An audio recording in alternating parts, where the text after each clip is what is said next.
What's up, everybody? My name's Chance, and today we're going to be playing a Jeskai Gates deck.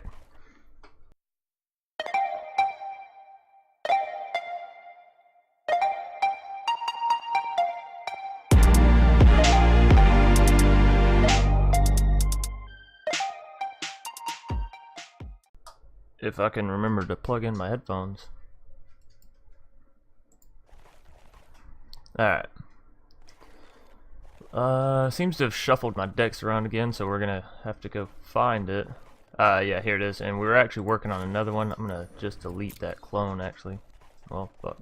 Sends us back to the top. Yeah, so I got this idea actually from watching Nox's stream, Professor Nox, the other day, and I saw him play Gatekeeper and Glaive of the Guildpact, and it just got me thinking about doing a gate deck, and I think that's actually what he was doing as well. So I figured I'd try my own hand at it, and this is what I came up with. Now, after I got into this and started playing it a whole lot, I decided that there might be a better combination. So I think tomorrow I'm also going to do a gate deck, but it'll be probably much different. So if you guys have any ideas or suggestions, let me know down in the comment section below. Nonetheless, we'll jump right into sort of the deck tech, or what this deck is all about. So as the name implies, you're going to be running as many gates as possible. So in Jeskai, I got a total of 8. I did have to split up my Izzet Guildgates, as for some reason I only have 2 copies of each of these. So nonetheless, we have 8 gates altogether, 4 Boros and 4 Izzet, and you could probably add in the colorless, add any color if you wanted. The Gateway Plaza, probably add in 2 of those if you really wanted to try and balance your mana out a little bit more. Nonetheless, we have 1 Memorial to Genius to help with our card draw, and 1 Memorial to Glory, as we are only playing 12 creatures. So starting at the top, we have Dive Down. As we're only playing 12 creatures, we really need them to stay alive, so pretty important card here. It gives hexproof plus 3 on defenses, so it's really good either on just defending or giving your creature hexproof so it can't be targeted. And for only 1 mana cost, it's a really good instant. Short Sword, cheap equipment card. That's pretty much it. Sunholm Stalwart, for a 2 mana drop, First Strike and Mentor is actually really good whenever you start equipping it, and we actually do have Helm of the Host, so pretty cool combination you can do. What's Sunholm is if you have 2 out on the field and you have a short sword, equip 1 with the short sword, attack. Obviously it'll mentor the other one as it's weaker, and then switch the sword over the next turn to the other one, which then it'll be at a 4/4, the other one being at a 2/2, and then you can sort of infinitely stack them, so to speak. Nonetheless, moving on, we have Champion of the Flame. Really good card if you plan on equipping creatures, and this deck is based off that. So nonetheless, gets +2/+2 for each equipment and has trample innate. So Justice Strike for a little bit of removal. Target creature deals damage to itself equal to its power.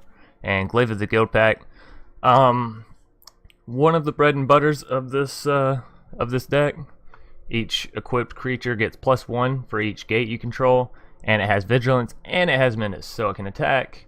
They have to have 2 defenders to defend against it, and it gets the extra attack from all the gates you're playing. So really good there. Danitha, because again we're playing equipment, so she's good in most all equipment decks. Guild Summit. Okay, so the cool thing about Guild Summit is you can play it and draw cards by tapping gates, or once it's out, if you play a gate, you automatically draw a card. So it's really good for card draw in any deck, I'd say, that uses 6 or more gates. Really good card draw, as long as you have blue mana as well, of course. Boros Locket to help us with our mana and our card draw as well. Deafening Clarion for some more removal, more so board wipe. It will wipe out, of course, a lot of ours, but Champion of the Flame can actually survive it if it's equipped up enough. Nonetheless, moving on. Baird, Steward of Argive. We only have 1 in the deck, and he's really only in here to slow your opponents down. This is a little bit of a slower deck, so you know, play him to keep them from ramping so hard against you. probably up it to 2 copies of Baird and lower it to 2 copies of Boros. I feel like that would be a safe bet. Nonetheless, moving on, we have 2 Conclave Tribunals for removal, 2 Helm of the Host. I don't know what it is about this card, but I've been going crazy about it here recently. I think it's a really, really good card and really strong card. So, obviously, equipping it to almost any of our creatures. I don't know if it works on Baird. I don't know if you equip it to Baird if they have to pay 2 per attack. If so, that seems really broke, right? I don't know. If we get the chance, we'll definitely try that mechanic out. Nonetheless, moving on, we have a Karn. I feel like Karn is really good in most split colored decks. The silver counter measure, as well as we're playing a lot of artifacts actually in this deck, so the constructs can actually get pretty big. Moving on, we have Garrison Sergeant, who gets double strike for having a gate out on the field, and obviously if we have 8, we should have a gate by the time we get to 5 mana. So Gatekeeper Gargoyle, for some reason I always want to call him Guardian. Nonetheless, he gets +1/+1 counter on for each gate you control. Now, a cool little synergy with him is if you actually equip Helm of the Host, every time a new one spawns in, it'll get the counters for how many gates you have when that one spawns. So, say your first one's only a 4/4, but you play a gate and you have Helm of the Host, your next one will be a 5/5. So, obviously, it should be bigger than that anyways if you have the mana to be playing this stuff, but you guys know what I mean. Moving on, our last card in the deck is the Immortal Sun. Obviously, we're playing a lot of bigger cost cards, and our creatures we really want to stay alive. The extra draw is super beneficial, and the fact that you can't activate a Planeswalker ability isn't too bad with Karn, as you can kill them off pretty quickly, and the constructs are actually really good. So, yeah, that's the deck, and we'll hop right into the games to show you guys a quick little preview of the average cost and sort of the split of everything. And yeah, we'll hop right in.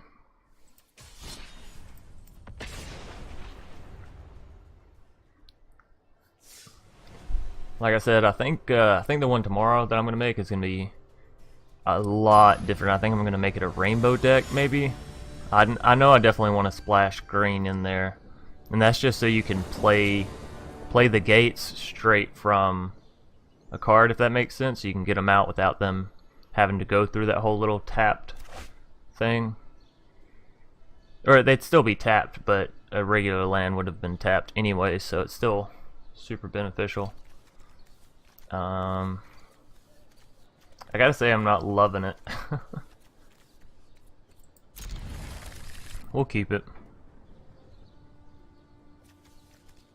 We only have 1 removal and 1 creature, and 2 things to equip. This is the downside, of course, of having so many equips. And I've went back and forth on taking Short Sword in or leaving it out, but I think for how many equipment creatures we're playing, it's worthwhile. This deck does feel like it's off in either its numbers or like I'm missing a card from it. So if you guys have any suggestions, please leave them below. I actually really enjoy playing this deck, and whenever it does get into a good matchup, it's really fun to play. You know, we're gonna go ahead and play our Short Sword just in case we draw into something. I want to be able to play him. Guild Summit. We can get Guild Summit out. I think we do go ahead and play the Guildgate here. Getting Glaive out this turn isn't super beneficial. Yeah, we can go ahead and get it out this turn. Still can't get Guild Summit, but we'll be able to get Glacial Fortress out next turn. 2 away from Gatekeeper, even though it'll only come out with 1/+1/+1 counter on it. Slime put this still away. So yeah, we definitely play Glacial Fortress here. And I'm thinking we play Guild Summit and tap the Guildgate for a card draw. Let's see, blue, 1, 2.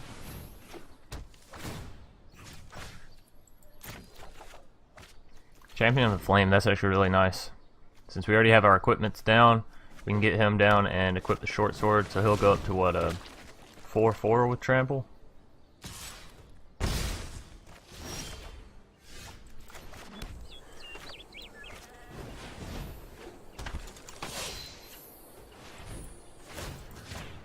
And we'll be sure to keep the blue mana open so we can use dive down if need be.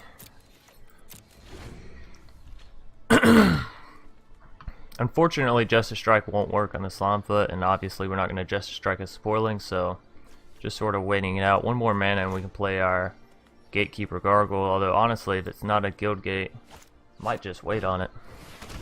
Vicious Offering, that is going to be pretty good, but we're still going to dive down.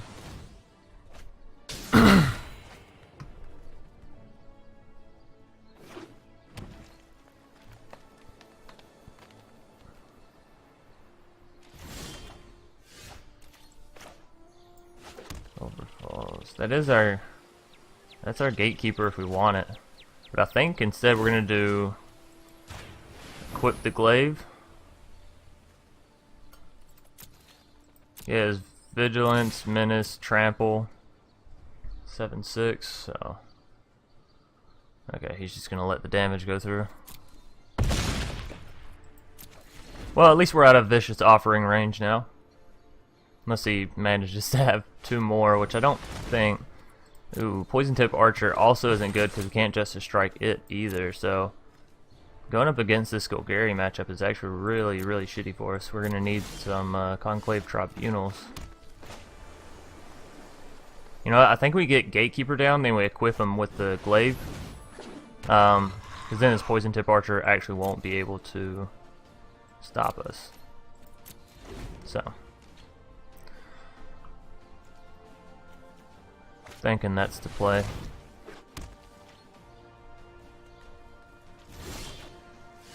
Ooh, Helm of the Host, that's good too. So let's go Helm of the Host, and we can still equip the Glaive actually.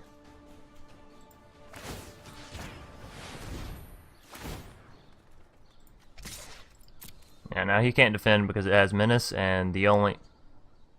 That was a weird animation, it didn't even really show it. But the only creature that can reach us is the Poison Tip Archer, so... And for those of you who don't know, Menace actually makes it to where the creature can't be blocked except by 2 or more creatures, so... Sort of gives it an unblockable effect. God, Omnivore, he can pump himself up with some life off of that. He can gain 3 life off of every supportling. Equip Helm of the Host. Okay. I'm gonna equip Helm to Gatekeeper. And probably just Justice Strike the Thallid. Well, next turn we'll play Glaive and equip the Glaive on the second Gatekeeper Gargoyle. But that should deal with that. He'll probably still go ahead and eat 1, yeah, I was about to say, because it heals him 3 and deals 2 damage to us. So not a bad little combo he has going there. Oh, actually it dealt 3 damage to us because Poison Tip Archer. Right, we can attack with this one. Actually we can. That would get rid of our Poison Tip Archer friend. And definitely be worth it, so... No block puts him in scary range of GG next turn. Twilight Prophet.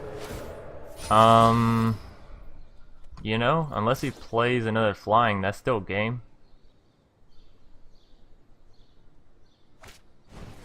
No, that's gonna be GG.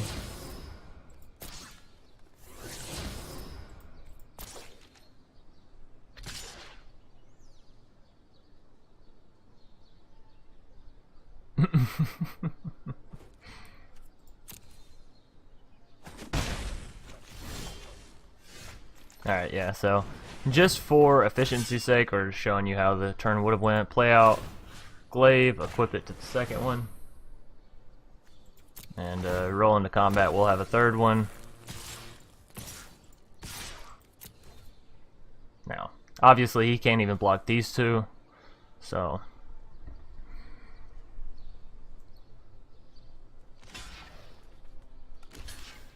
Nope. funny seeing people work with Menace. They don't tend to realize it.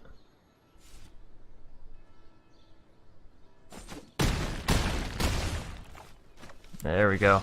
Alright, so game 1 actually went pretty well. I was a little bit scared about the starting hand, but we managed to top deck pretty well.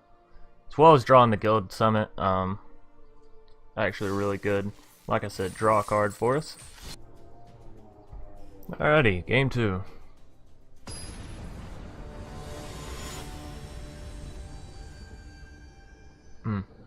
One thing I have noticed about this deck is if you don't draw the cards just right, almost, it seems like it wins about 40% of the time, I'd say, maybe 30-40% of the time, which is not good. I think you typically want to go for like 50-60 in Magic. You know, I'm not loving it, but due to the fact that we drew absolutely zero,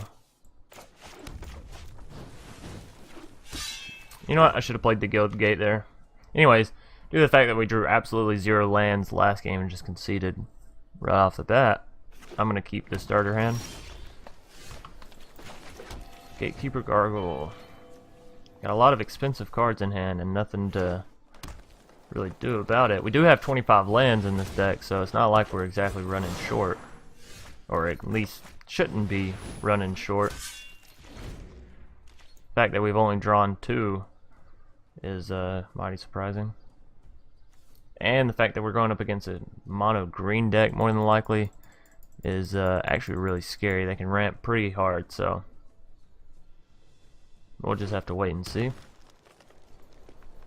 Again, as I said, the downfall to this deck is early game for sure. Going up against any aggro, or I guess in this case ramp deck, does make things rather difficult. Although you could probably deal with a ramp deck if you got a decent mana curve out in the beginning. What's he playing?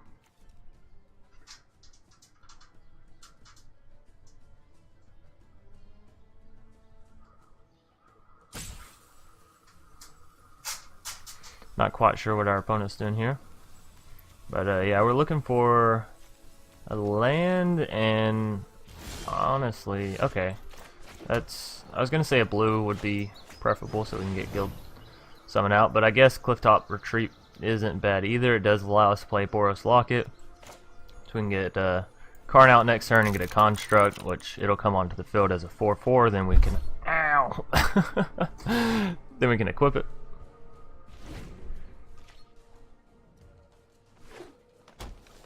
Fell off my fucking desk. I like normally prop myself up on the edge of it. Nonetheless, this guy's taken 5 years to make a move.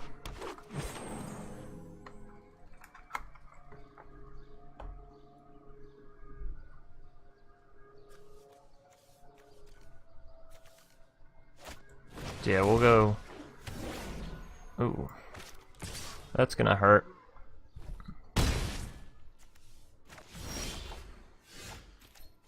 Danitha.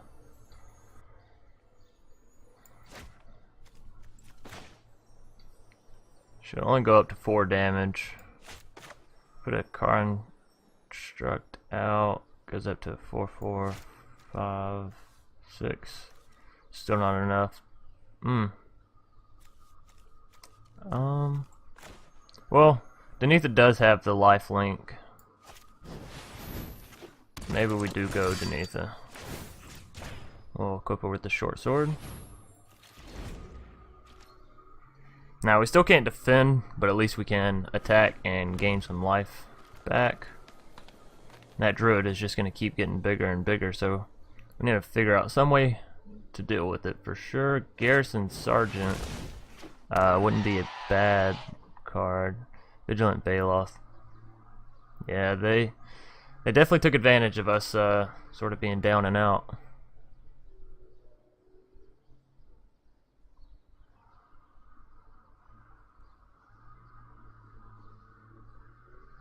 I apologize if you guys can hear the lawn service people outside.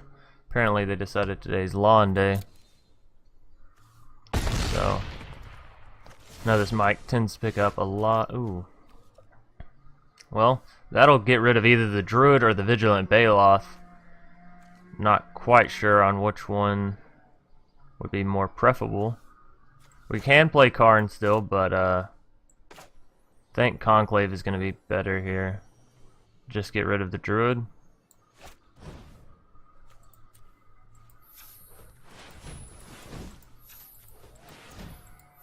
And yeah, I'll take the Druid out. Again, I do apologize if you guys can hear the mild weed whacking in the background.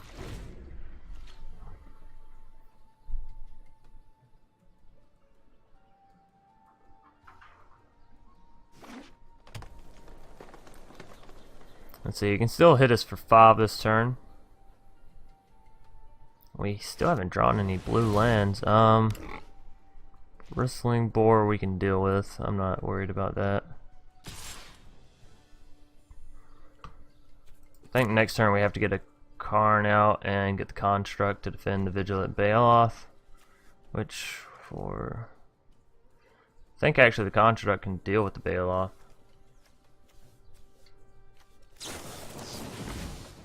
Oh, nice. Yeah, so he just buffed it for a 4/4. That was actually a really good play on his part. So, we'll move on to a game 3. Hopefully we can even things out. Or rather, go up in the series. We're evened out now, but yeah. First game, you guys kind of saw what the deck would look like if you do draw right. Second game, obviously, if you don't draw right, and hopefully in this third game we'll get a good matchup. The games where this deck actually goes into like a mid to late game is actually really interesting, and I enjoy that usually more than like a quick victory with it or anything else. Even if I lose one of the longer games, this really isn't that great of a hand. But I'm so terrified to mulligan. Alright, we'll keep it. It's just every time I mulligan, I'll mulligan and I'll draw like one land. And it's supposed to choose the hand, like it's supposed to randomly generate 2 hands, and it's supposed to choose the hand that has the highest average number of lands, I think, or is highest number of lands and spells. I don't know. I don't know how it actually chooses that, but nonetheless, it's supposed to pick 2 hands, and then it chooses the better hand for you, which is fucking crazy with the hands that it gives people.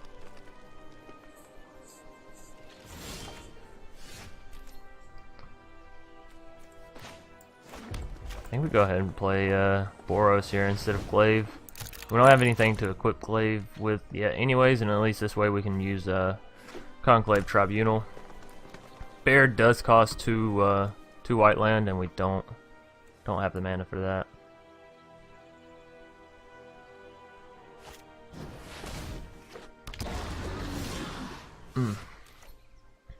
Yeah, I'm just gonna go ahead and Conclave Tribunal that. I don't want any sort of madness coming from Hungering Hydra. Bristling Boar. He's probably playing an Omniscience deck. You know, this shit's really not helping me. I'm just gonna play the Glaive here. Bristling Boar in an Omniscience deck probably isn't the scariest shit ever. Furious Obsession. Okay, now I'll Conclave Tribunal him.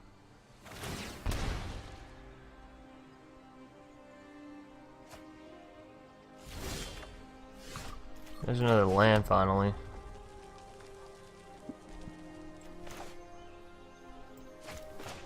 Okay, yeah, so use Conclave on the Bristling Boar. Next turn, get out Garrison Sergeant, then equip him.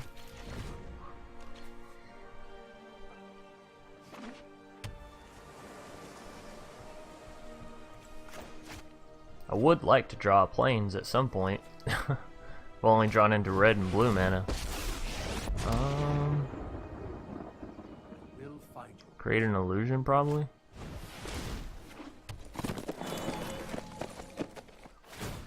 Let's think this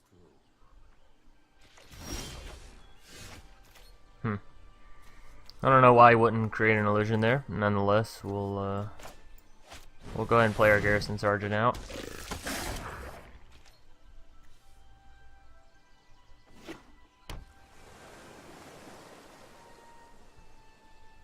We don't have a dive down, so we're just gonna have to hope that he doesn't have a.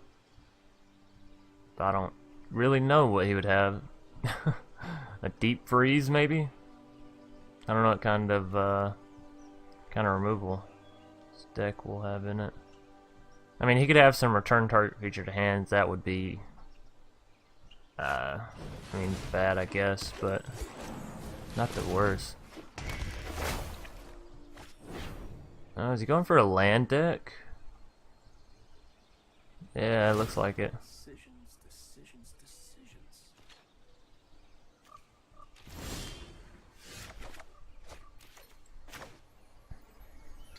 So there's our second plains, or our second white mana, but we can't use it this turn. We'll go ahead and play it. Double strike doesn't really help us. Quick glaive.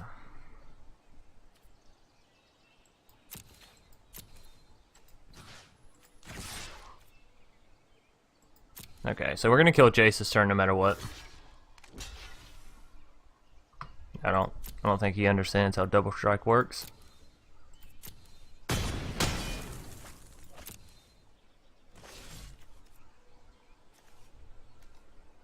I don't think I understand how double strike works.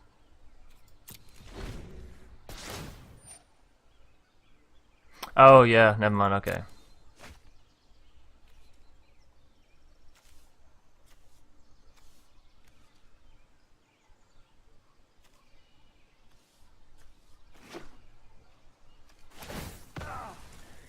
Yeah, there's the Jace copies. He's not getting too much benefit out of him right now, so it might be wiser for us to just attack.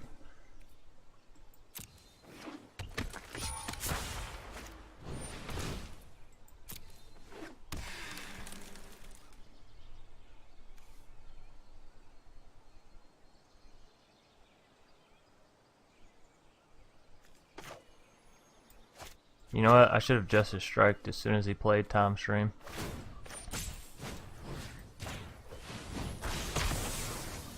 There we go. Always an answer. Go ahead and get rid of her. We can kill one of the Jaces, or we can just deal 6 straight damage. Let's try this. Oh no, we can deal 12 straight damage. He'll come out as a 6/6.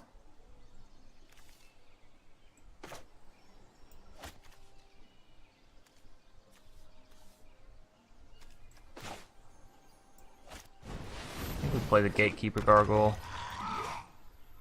Now, honestly, I think we just go for lethal here.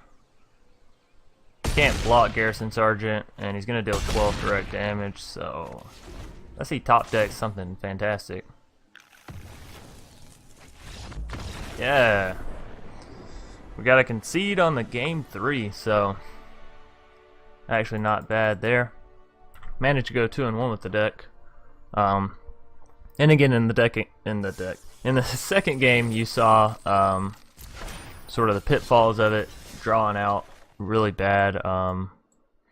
Like I said, I'm thinking maybe there's some card draw missing or something. There's just an element in this deck I feel that needs to be added that is not in it. So yeah, just one more quick glance through of the deck, and then we'll call it a day. Anyways, thanks for watching. Hope you guys enjoyed. If you did, be sure to leave a like down below and a comment in the comment section. If you have any suggestions, either for this deck or the Gate deck that I'll be doing tomorrow, please leave them down there. Any card suggestions, any of that kind of good stuff. Of course, subscribe if you want to see more, and I'll see you guys tomorrow. Peace.